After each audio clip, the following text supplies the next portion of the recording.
plantes en nous existent depuis 4 ans. Et moi, j'ai monté cette structure, c'est parce que je me rendais compte tout ce que nous avons comme herbe médicinale disparaissait.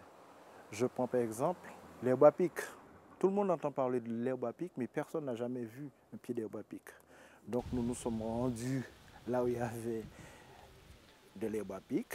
Et nous, notre but, c'était de faire pousser cette plante-là.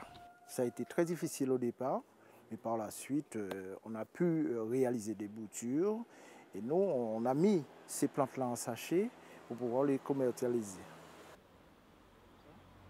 Sur la pépinière, nous avons à peu près 80 plantes. Nous avons des plantes médicinales, nous avons des plantes aromatiques et nous avons des plantes ornementales. Alors en médicinal, ce qui est plus courant, c'est le TPI et le semis de contrat.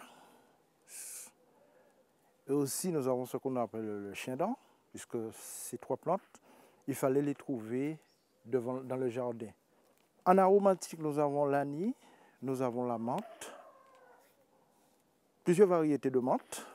Alors la menthe et l'anis étaient utilisés pour avoir une bonne digestion. Donc pour pouvoir digérer par exemple le fruit tapin, la banane, le poyo, le soir, on le consommait aussi. Donc on faisait un petit thé de menthe, de basilic et d'anis. Alors ces 3 plantes sont dites des plantes carminatives. Ce sont des plantes qui vont faciliter la digestion et aussi faciliter l'évacuation de gaz.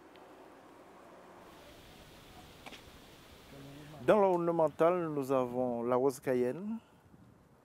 Alors c'est un hibiscus.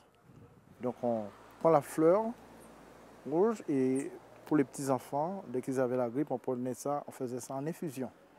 Nous avons aussi le kivivoie vera qu'on plante devant la maison.